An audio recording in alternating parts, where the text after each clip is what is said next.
जिनका एक एक कदम विजय की संकल्पना को साकार करने वाला है, हमारे मन में आशा के किरण को प्रज्वलित करने वाला है, दुर्दम्य आशा आत्मविश्वास को जताने वाला है और भारत को विश्व गुरु पद की ओर ले जाने वाला है। आइए हम सब मिलकर जोरदार करतवलध्वनि से आदरणीय प्रधानमंत्री जी का स्वागत करें और उनका सम्मान करें। हम सब की ओर से मैं निवेदन करती हूँ, महाराष्ट्र की जनता की ओर से महाराष्ट्र के मुख्यमंत्री माननीय नामदार श्री एकनाथ जी शिंदे, उप मुख्यमंत्री माननीय श्री देवेंद्र जी फडणवीस, उनका स्वागत करें, सम्मान करें। तालियों के साथ इस सम्मान में हम सब सम्मिलित होंगे। अयोध्या राम मंदिर की प्रतिकृति उन्हें प्रदान की जा रही है। चंद्रपुर वणी आरणी लोकसभा क्षेत्र के भाजपा महायुति के अधिकृत उम्मीदवार माननीय सुधीर भाऊ मुनगंटीवार तथा गढ़चिरौली चिमूर लोकसभा क्षेत्र के उम्मीदवार अशोक जी नेते भी माननीय प्रधानमंत्री महोदय का स्वागत करेंगे।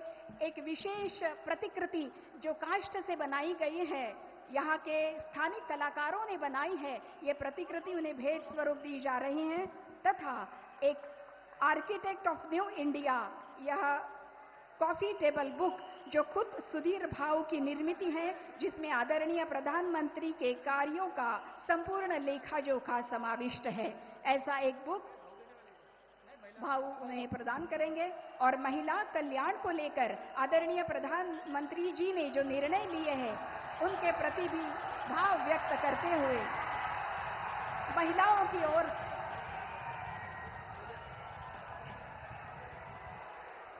मोदी जी आप आगे बढ़ो, मोदी जी आप आगे बढ़ो, तुम्हारे साथ है। अब की बार सरकार।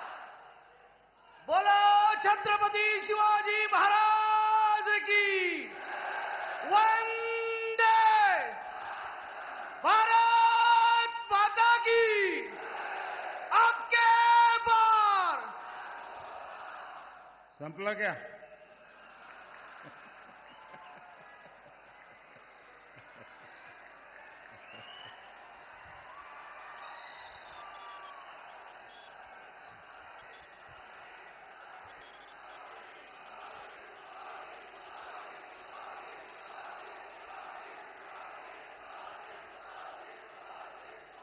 माता महाकालीच्या पावन भूमीत शक्तीला नमन करतो। भारत रत्न डॉक्टर बाबासाहेब आंबेडकर यांना वंदन करतो। चंद्रपूरकरांना माझा नमस्कार। देश में गर्मी का पारा बढ़ रहा है और सियासी पारा भी चढ़ रहा है, लेकिन मैं देख रहा हूं आपके उत्साह में, आपके जोश में और आपके जज्बे में कोई कमी नहीं है। इस बार चंद्रपुर ने भी मन बना लिया है, फिर एक बार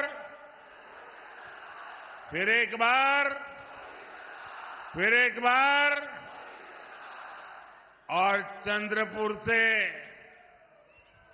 इतना सारा स्नेह मिलना मेरे लिए और भी विशेष है।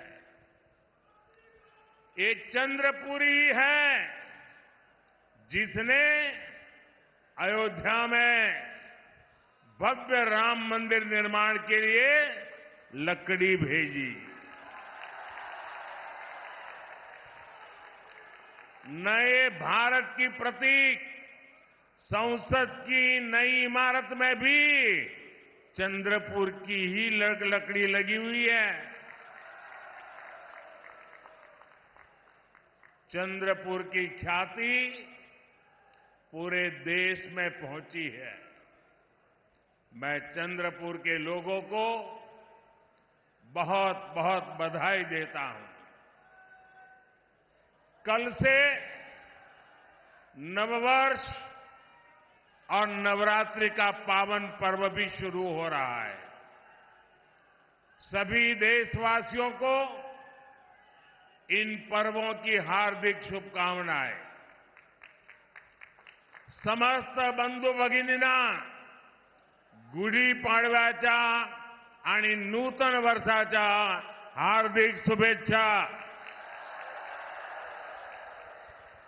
साथियों, 2024 लोकसभा चुनाव स्थिरता बनाम अस्थिरता के बीच का चुनाव है।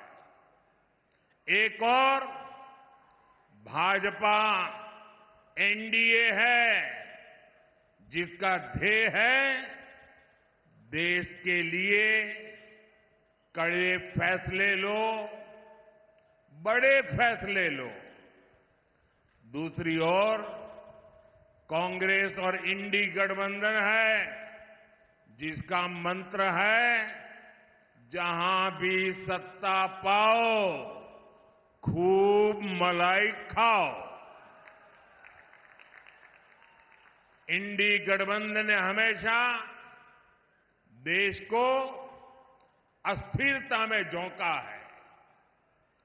एक स्थिर सरकार क्यों और कितनी जरूरी होती है, ये महाराष्ट्र से बेहतर और कौन जानेगा।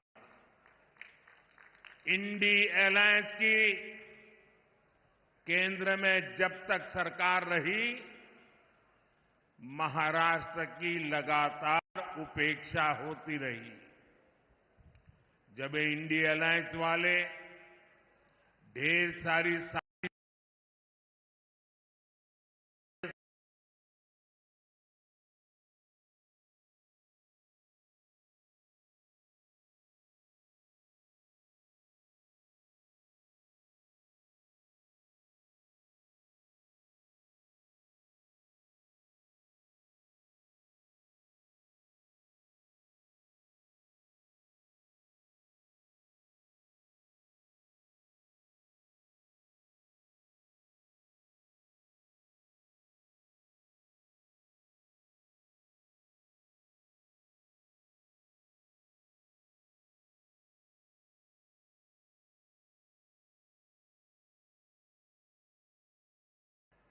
महाराष्ट्र के विकास से जुड़ा कोई भी प्रोजेक्ट देखते ही ये कहते थे कमीशन लाओ या काम पर ब्रेक लगाओ। जब यहां पर नए एयरपोर्ट की बात आई, इंडी अलायंस वालों ने कहा कमीशन लाओ या काम पर ब्रेक लगाओ। इन लोगों ने जलयुक्त शिवार योजना बंद कर दी। बलिराजा जल संजीवनी योजना जो विदर्भ और मराठवाड़ा में सिंचाई के लिए थी, उसे भी इंडी गठबंधन वालों ने ठप कर दिया था। विदर्भ के विकास के लिए मैंने जिस समृद्धि महामार्ग का लोकार्पण किया, उसका भी इन लोगों ने विरोध किया था। इन लोगों ने मराठवाड़ की वाटर ग्रिड योजना बंद कर दी, कोंकण में रिफाइनरी प्रोजेक्ट रोक दिया, मुंबई मेट्रो का काम रोक दिया था। यहां तक कि पीएम आवास के लिए केंद्र से पैसा आने के बावजूद इन्होंने गरीबों को घर देना बंद कर दिया था। इनका लक्ष्य एक ही था, कमीशन लाओ या काम पर ब्रेक लगाओ। भाई और बहनों, हमारी सरकार ने महाराष्ट्र और विदर्भ के विकास के लिए इन सभी योजनाओं को फिर से शुरू किया है। मुख्यमंत्री एकनाथ जी शिंदे, उप मुख्यमंत्री देवेंद्र फडणवीस जी और अजीत पवार जी के साथ पूरी सरकार दिन रात काम कर रही है। विकास के बड़े काम तेजी से पूरे हो रहे हैं और जब नीयत सही होती है तो नतीजे भी सही होते हैं। इसलिए साथियों, आज देश का दलित, पिछड़ा, आदिवासी और गरीब मोदी सरकार को अपनी सरकार मानता है, अपनापन महसूस करता है। मोदी किसी शाही परिवार में पैदा होकर प्रधानमंत्री नहीं बना। मोदी एक गरीब परिवार में जन्म लेकर आपके बीच रहकर यहां तक आपने पहुंचाया है। और इसलिए मुझे पता है, जिन करोड़ों देशवासियों के पास अपना घर नहीं था, उनमें ज्यादातर दलित, पिछड़ा, आदिवासी ही थे। ये दलित, वंचित, आदिवासी ही थे जिनकी बस्तियों में पीने को पानी नहीं था, बिजली नहीं, सड़कें नहीं। इसी समाज के बच्चों को शिक्षा के अभाव से सबसे ज्यादा जूझना पड़ता था। साथियों, इसलिए मोदी ने गारंटी दी थी कि हमारी सरकार दलित, आदिवासी और पिछड़ा परिवारों का जीवन बदलने के लिए काम करेगी। मोदी ने वंचित वर्ग के हालातों को बदलने के लिए निरंतर मेहनत की है। देश में जिन 4 करोड़ गरीबों को पीएम आवास मिले हैं, उनमें सबसे ज्यादा इसी वर्ग के लोग हैं। हमने जिन 10 करोड़ से ज्यादा परिवारों को मुफ्त उज्ज्वला सिलेंडर दिया, वो कौन है? वो अधिकांश इसी वर्ग के लोग हैं। हमने वंचित वर्ग के हर परिवार के घर में शौचालय बनवाया है। आज हम 80 करोड़ से ज्यादा जरूरतमंदों को मुफ्त राशन दे रहे हैं। इसमें हमारे दलित, आदिवासी और पिछड़ा ही सबसे ज्यादा है। आपको पीछे मुड़कर देखने की जरूरत नहीं है। आप खुद का लगाओगे भी तो भी दिखाई नहीं देगा। आखिर तक लोग खड़े हैं। यहां कुछ लोगों को मन करता है जरा देखे पीछे कितने लोग हैं। जहां मेरी नजर पहुंचती है, मुझे लोग ही लोग नजर आ रहे हैं। और इसलिए आप लोग पीछे मुड़कर नहीं देखोगे तो चलेगा। आज 50 करोड़ से ज्यादा गरीबों को 5 लाख रुपए तक का मुफ्त इलाज मिल रहा है। आज जिन 11 करोड़ किसानों के खाते में किसान सम्मान निधि का पैसा जा रहा है, वो छोटे और कमजोर किसान ही है। आज हमारे दलित, वंचित, पिछड़ा और आदिवासी समाज के लोग सिर उठाकर जिंदगी जी रहे हैं। ये सब कुछ हो रहा है, तो इसका श्रेय किसको जाता है? इसका श्रेय किसको जाता है? इतनी प्रगति हो रही है, श्रेय किसको जाता है?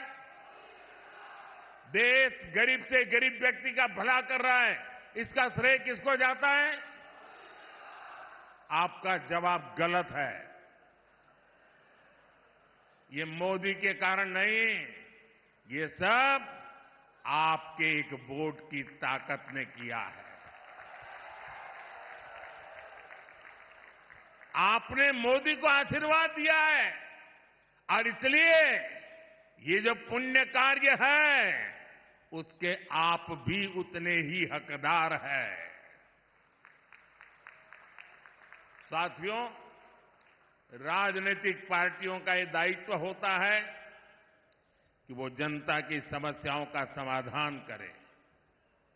लेकिन कांग्रेस पार्टी खुद ही समस्याओं की जननी है।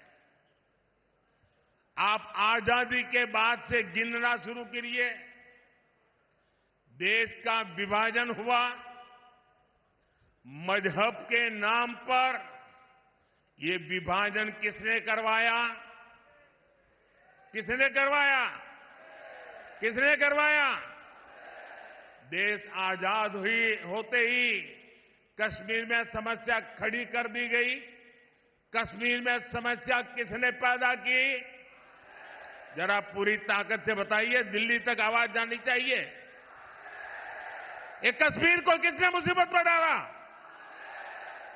हमारे आसपास ही दुनिया के कई देश आजाद हुए, वो हमसे कहीं आगे बढ़ गए, लेकिन हमारा भारत पिछड़ता गया।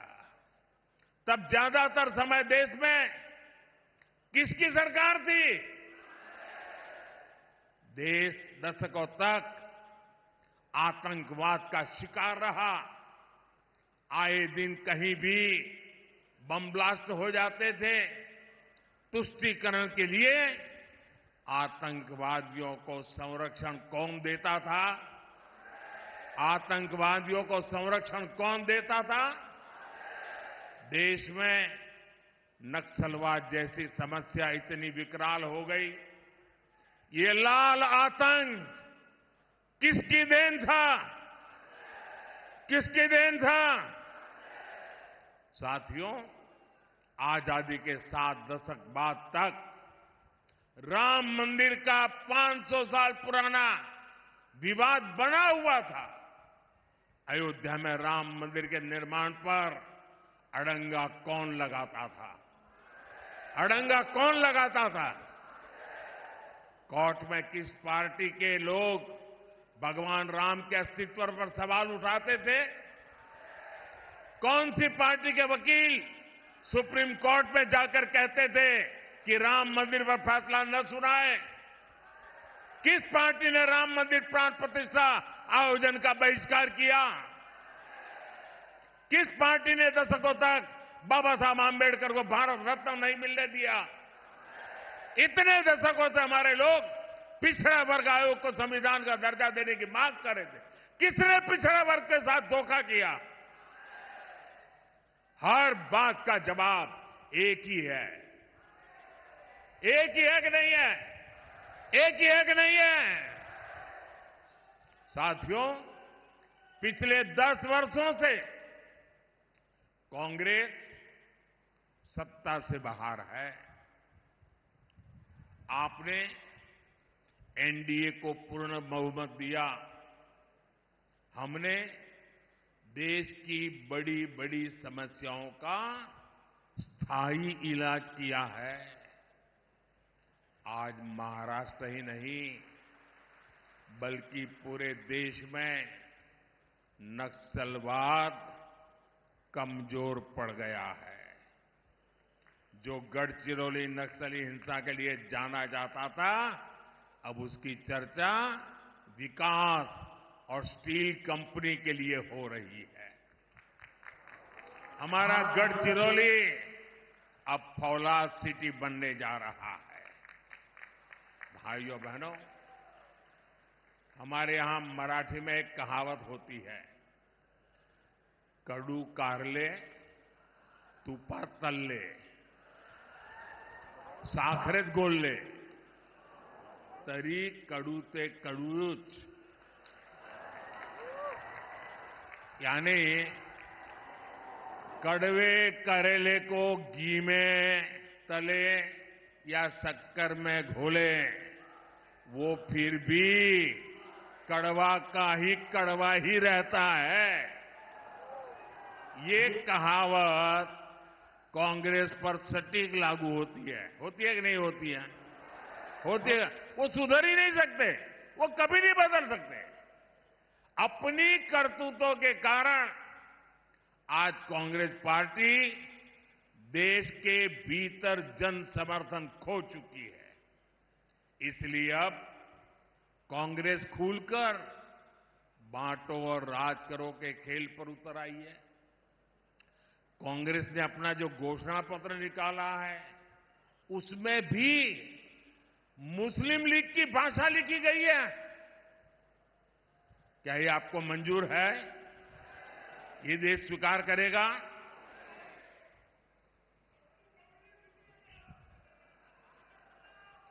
इनके सांसद भारत के एक और विभाजन की बात कर रहे हैं। इंडिया अलायंस के लोग दक्षिण भारत को अलग करने की धमकी दे रहे हैं। इंडिया अलायंस में शामिल डीएमके पार्टी सनातन को डेंगू, मलेरिया कहकर उसके खात्मे की बात करती है और कांग्रेस नकली शिवसेना वाले उन्हीं लोगों को महाराष्ट्र में लाकर उनसे रैली करवाते हैं। अभी 2-3 दिन पहले ही कांग्रेस के राष्ट्रीय अध्यक्ष ने एक और बयान दिया है। उन्होंने कहा है कि मोदी देश में जहां जाता है दूसरे राज्यों में जाकर के वहां कश्मीर और आर्टिकल 370 की बातें क्यों करता है। आप मुझे बताइए, क्या ये कांग्रेस की विभाजनकारी सोच है कि नहीं है? कश्मीर हमारा है कि नहीं है? पूरे हिंदुस्तान का है कि नहीं है? हमारा सिरताज है कि नहीं है? क्या कश्मीर के लिए ये भाषा हमें मंजूर है? जब छत्रपति शिवाजी महाराज ने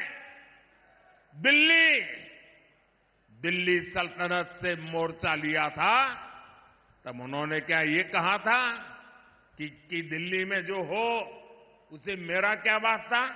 क्या कभी छत्रपति शिवाजी महाराज ने कहा था? क्या लोकमान्य तिलक कभी सोच सकते थे कि पंजाब में जलियांवाला बाग हत्याकांड हो तो उसे महाराष्ट्र का क्या वास्ता? कभी नहीं सोच सकते। जब कश्मीर आतंक की आग में झुलस रहा था, कश्मीरी पंडितों के घर जलाए जा रहे थे, तब स्वर्गीय बाला साहब ठाकरे खुलकर कांग्रेस के खिलाफ आए थे। तब बाला साहब ठाकरे जी ने नहीं सोचा कि कश्मीर में आग लगी है तो उससे महाराष्ट्र वालों का क्या वास्ता।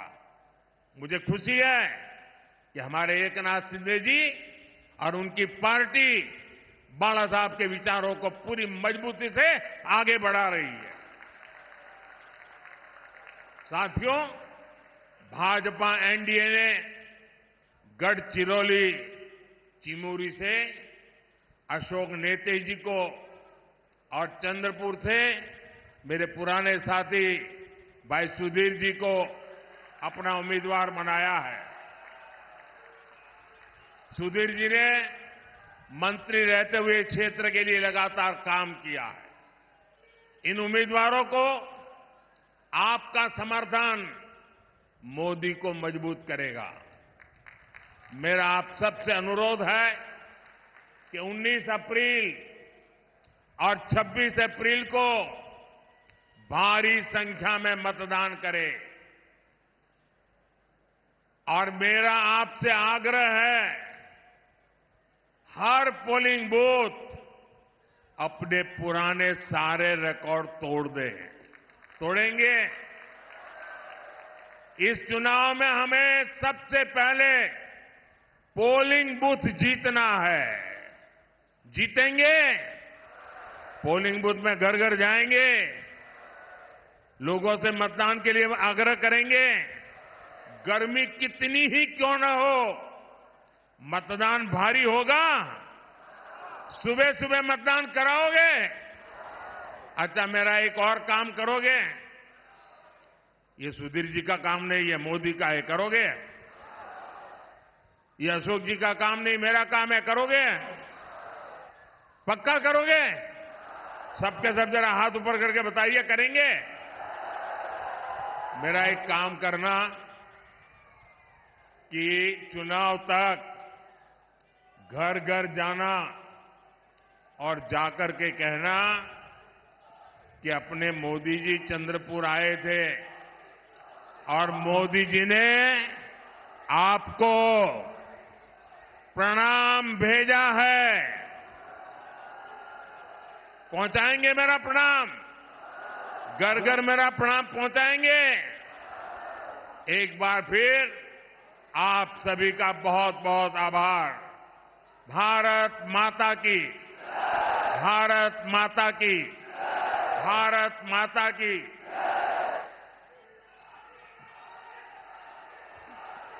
बहुत बहुत धन्यवाद आदरणीय प्रधानमंत्री जी। आपकी अनुपम गरिमामय उपस्थिति एक नई ऊर्जा और एक नई गति हमें प्रदान करती है। इस कार्यक्रम के समापन हेतु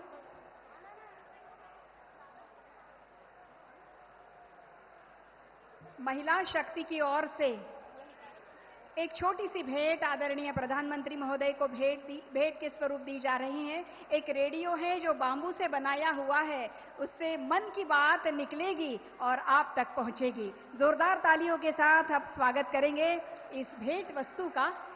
और अब इस कार्यक्रम के समापन के लिए और आभार प्रदर्शन के लिए मैं हरीश शर्मा जी को यहां पर आमंत्रित करती हूं।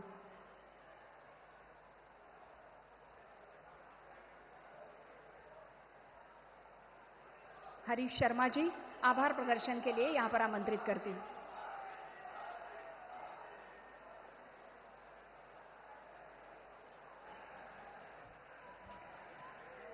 हजारों की संख्या में यहां पर आदरणीय श्रद्धेय प्रधानमंत्री जी के विचार सुनने के लिए